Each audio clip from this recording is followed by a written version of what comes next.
Hello नमस्कार, आप सभी का बहुत बहुत स्वागत है आरएस उत्कर्ष यूट्यूब चैनल पर। आज का हमारा टॉपिक है, आज हम बात करेंगे उस योजना के बारे में जो कि ईओ आरओ परीक्षा के लिए तो है ही महत्वपूर्ण, इसी के साथ ही जितनी भी प्रतियोगी परीक्षा हैं सभी के लिए जो है योजना यानी कि बात हम स्कीम की करते हैं तो एक ना एक इंपॉर्टेंट क्वेश्चन अवश्य आता है। तो आइए शुरुआत करते हैं यहाँ पर जुड़ी हुई योजना जिसका नाम है हृदय योजना। देखिए, सबसे पहले यहाँ पर हम बात करेंगे इस योजना के बारे में, लेकिन कोई भी योजना हो आखिर उस योजना से रिलेटेड हमें क्या क्या चीजों की जानकारी जो है होनी चाहिए, ये भी मैं आपको साथ ही साथ बताऊंगी।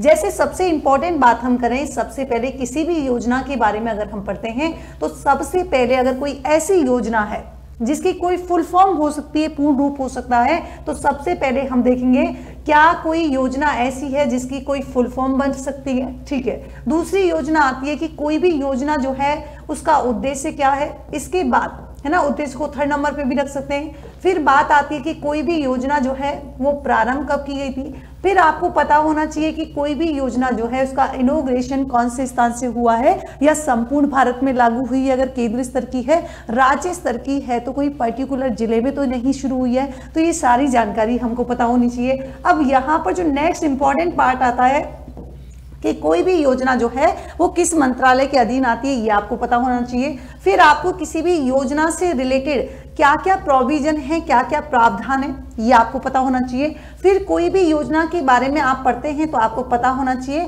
कि इस योजना का लाभ जो है क्या कोई व्यक्ति विशेष को दिया जाएगा या फिर ये योजना जो है सभी लोगों पर समान रूप से लागू होगी, सभी को मिलेगा। फिर यहाँ पर जो बात आती है कि क्या कोई ये जो योजना शुरू की गई है क्या कोई पर्टिकुलर अवधि तक है, या फिर कोई योजना जो शुरू की गई थी अभी तक चल रही है और भविष्य में कब तक चलेगी, इस बात से जो है अनजान है। तो ये सारे पॉइंट जो है कभी भी स्कीम पढ़े तो इस प्रकार से जो है आप लोग, ये 5 मार्क्स में अगर आपसे आरएस मेंस में पूछा जा सकता है तो इस प्रकार से आप लोग आंसर लिख सकते हैं। और प्रीलिम्स के हिसाब से तो हर एक फैक्ट जो है एग्जाम के दृष्टिकोण से काफी इंपॉर्टेंट होता है। यहाँ पर जैसे मान लीजिए हमने हृदय योजना की बात की, तो वही कि आखिर ये जो हृदय योजना है इसकी फुल फॉर्म क्या है। तो आपने कहा कि देखिए यहाँ पर जो हम बात कर रहे हैं तो बात किसकी हो रही है, सिटी डेवलपमेंट की बात हो रही है। और मतलब जो राष्ट्रीय विरासत जो है शहर विकास और संवर्धन योजना, तो नाम से समझ में आ गया होगा कि जो राष्ट्रीय विरासत है, जो नेशनल हेरिटेज है, उनको क्या करना, उन शहरों का जो है डेवलपमेंट करना और उनको जो है प्रमोट करना, मतलब उनका संवर्धन करना जो है इसकी क्या है फुल फॉर्म। तो अब उद्देश्य भी समझ में आ गया होगा, उद्देश्य पेपर भी बात करेंगे। आखिर ये योजना जो है कब शुरुआत की गई थी, तो आप कहोगे कि 21 जनवरी 2015 से इसकी शुरुआत हुई थी। मैम क्या कोई पर्टिकुलर अवधि है क्या? हाँ, 21 जनवरी 2015 से लेकर ये योजना है 31 मार्च 2019 तक जो है प्रभावी थी। इंपॉर्टेंट क्या है कि 4 वर्ष तक के लिए थी और इसका इनॉग्रेशन जो किया गया था वो हमारे प्राइम मिनिस्टर यानी कि प्रधानमंत्री जी के द्वारा किया गया था। फिर बात करेंगे कि कौन से मंत्रालय के अधीन आती है, तो आपने कहा कि आवासन एवं शहरी कार्य मंत्रालय भारत सरकार के अधीन आती है। इस योजना के प्रकार की बात करेंगे क्योंकि योजना का प्रकार भी उतना ही इंपॉर्टेंट होता है कि कोई योजना जो है वो केंद्रीय स्तर की है या राज्य स्तर पर जो है चलाई जा रही है। तो ये जो है केंद्र क्षेत्र का मतलब है कि इसमें 100% फंड जो है यहाँ पर केंद्र सरकार के द्वारा है, तो हम कहेंगे केंद्रीय क्षेत्र की योजना है। इसका ध्येय बाकी क्या है, तो विरासत शहरों की आत्मा को पुनः जीवन करना जो है इस योजना का ध्येय वाक्य है। मैम इस पर बजट की बात करें तो 500 करोड़ रुपए जो है इसका बजट था। मैम इस योजना का क्रियान्वयन का दृष्टिकोण क्या है, तो आप कहोगे कार्यक्रम आधारित जो है यहाँ पर क्या है। अब सबसे इंपॉर्टेंट फैक्ट आता है कि आखिर मैम जो आप बता रही हो इसके सांकेतिक घटक कितने हैं, तो आप कहोगे कि मैम इसके प्रमुख जो है 4 क्षेत्र हैं, या मैं बात करूं घटक हैं इसके कौन कौन से हैं। भौतिक अवस्थापना, अब ये अवस्थापना का मतलब है इंफ्रास्ट्रक्चर की, भौतिक इंफ्रास्ट्रक्चर क्या होगा।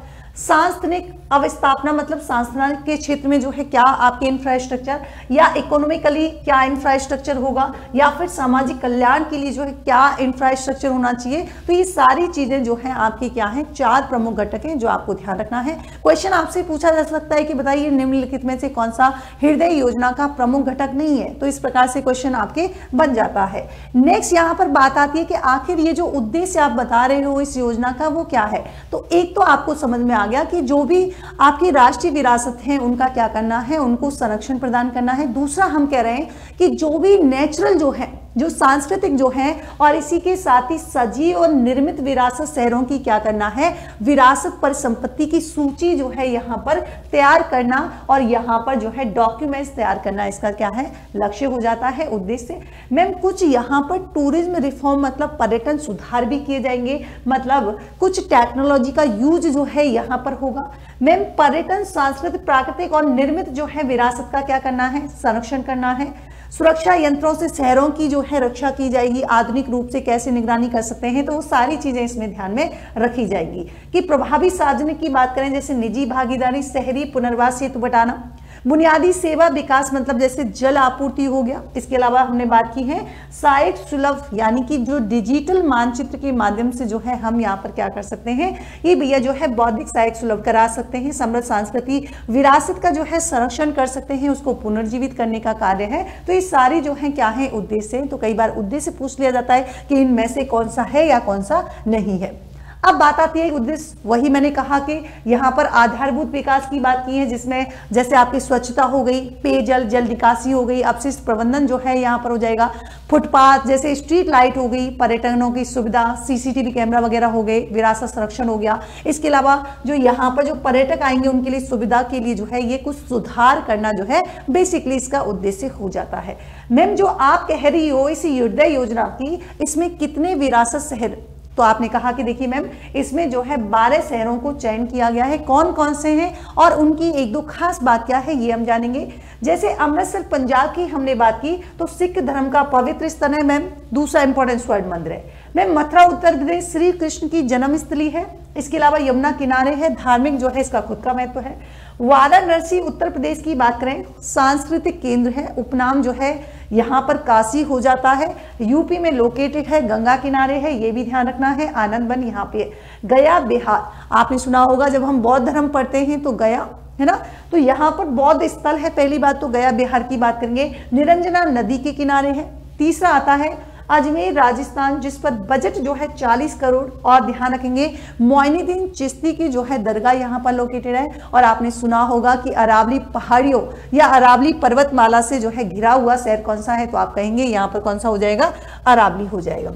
नेक्स्ट आता है द्वारका गुजरात। मैम पहली बात तो इसे देवभूमि कहा जाता है, हिंदुओं का पवित्र स्थल है और हिंदू धर्म के 4 धामों में से एक है कौन सा, आपके द्वारका। मैम पुरी उड़ीसा की बात करेंगे तो आप सभी बच्चों ने सुना होगा कि शंकराचार्य का पूर्वी मठ जो है वो आपके कौन सा है, पुरी उड़ीसा में है। मैम दूसरा कि वैष्णव संप्रदाय से रिलेटेड भी है कौन सा, पुरी उड़ीसा। बादामी, ध्यान रखेंगे जब हम आप हिस्ट्री पढ़ते हैं तो आपने बातापी, चालुक्य और इसके अलावा इनका जो है यहाँ पर जो है केंद्र आपने देखा होगा, सुना होगा, तो प्रमुख केंद्र रहा था कहाँ, बादामी, कर्नाटक। अमरावती आंध्र प्रदेश की बात करेंगे तो मैम पहली बात तो कृष्णा नदी के किनारे है, आंध्र प्रदेश की राजधानी है। दूसरी बात यहाँ पर है मैम कि ये जो है 7 वाहनों शासकों की जो है कैपिटल भी रही थी। कांचीपुरम की बात करेंगे जो कि तमिलनाडु में है, पल्लव इसके अलावा जो है पांड्य चोल शासकों की राजधानी रही है। वेलंकनी जो कि तमिलनाडु में है, आप कहेंगे कोरोमंडल तट पर स्थित है। रोमन कैथोलिक चर्च के बारे में आपने सुना होगा, काफी फेमस है। वारंगल तेलंगाना की बात करेंगे, आपने एक वंश के बारे में पढ़ा होगा, काकतीय वंश की कैपिटल जो है ये रह चुका है। यहाँ पर देखिए हम थोड़ी सी बात करें कि जो अजमेर की बात कर रहे हो मैम राजस्थान में, पहली बात तो इस पर बजट तो आपने कहा कि 40 करोड़ रुपए। दूसरा आपने कहा कि 7 प्रमुख योजनाओं का क्रियान्वयन जो है जैसे सुभाष उद्यान, विकास कार्य, आना सागर झील, तो ऐसे पुनर्जीवित कार्य जो है अजमेर में किए जाएंगे, तो काफी चर्चा में बना हुआ है। और यहाँ पर इसके लिए समझौते हुए हैं, एक त्रिपक्षीय समझौता हुआ है, एक द्विपक्षीय। त्रिपक्षीय समझौता देख लेना, यूएलबी राज्य शहरी विकास मंत्रालय है। द्विपक्षीय समझौता मतलब राष्ट्रीय मिशन निदेशालय कार्यकारी एजेंसियां हैं। यहाँ पर जो संस्थागत व्यवस्था है, जो स्ट्रक्चर है, जैसे राष्ट्रीय स्तर पर है और शहरी स्तर पर, तो राष्ट्रीय स्तर पर कौन होगा, तो आपने कहा है कि हृदय राष्ट्रीय अधिकार प्राप्त समिति, दूसरी राष्ट्रीय मिशन निदेशालय और तीसरा है NIUA। आपसे फुल फॉर्म भी पूछी जा सकती है कि national institute of urban affairs, यानी कि राष्ट्रीय परियोजना प्रबंधन इकाई की जो हम बात यहाँ पर कर रहे हैं। तो ये आप देख सकते हैं कि इसमें अध्यक्ष, सह अध्यक्षता कौन करता है। और इसके अलावा शहरी स्तर की बात करेंगे, नगर स्तरीय परामर्श दात्री व निगरानी समिति, शहरी मिशन निदेशालय। संयोजन जिलाधिकारी, नगर निगम आयुक्त। अध्यक्ष, मुख्य कार्यपालक अधिकारी और नगर आयुक्त रैंक का जो है अधिकारी होगा। आप यहां से जो है इसको थोड़ा देख लीजिएगा, यहां से एक क्वेश्चन आपके बन सकता है। परियोजना का निधिकरण किया जाएगा। इंपॉर्टेंट बात क्या है कि शहरी विकास मंत्रालय को जो फंड का आवंटन होगा, फंड जो डिस्ट्रीब्यूट होगा वो 20:60:20 में होगा। ये आपको थोड़ा सा ध्यान रखना है कि कितनी किस्तें, तो आपने कहा 3 किस्तें हैं। तो इस प्रकार से जो है ये खर्चा होने वाला है कि 85%। तो आपने कहा कि हृदय प्रायुक्त शहर की जो है क्या है परियोजना का कार्यान्वयन, धरोहर शहरों के लिए क्षमता विकास, डीपीआर, सूचना शिक्षा संचार, प्रशासनिक व्यय। तो सबसे कम होगा प्रशासनिक व्यय, सबसे ज्यादा होगा यहां पर शहर परियोजना कार्यान्वयन पर। अब एक इसको ध्यान रख लेना, प्रसाद योजना। पहली बात तो इसकी फुल फॉर्म क्या है?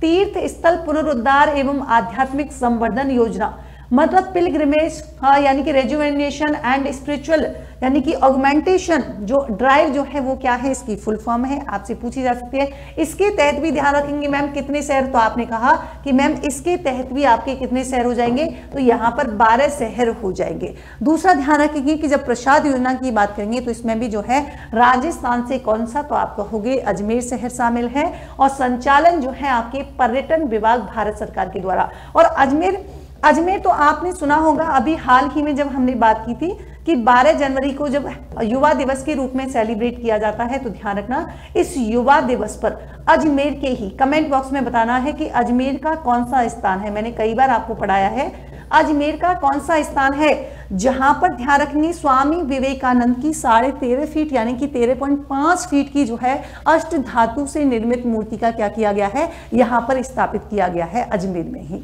तो आपको कमेंट बॉक्स में बताना है कि अजमेर का कौन सा स्थान है जहां पर यह अष्ट धातु मूर्ति का निर्माण किया गया है। ये आपकी थी सबसे प्रमुख योजना। ऐसे ही 7 योजनाओं के साथ फिर से मैं मिलूंगी जो कि EORO एग्जाम में तो काफी इंपॉर्टेंट है, बाकी के जितने भी हैं उनके लिए उतनी ही इंपॉर्टेंट हो जाती है। तब तक के लिए नेक्स्ट वीडियो के लिए मैं आपसे मिलती हूं, तब तक के लिए thank you so much, take care, good night, bye bye.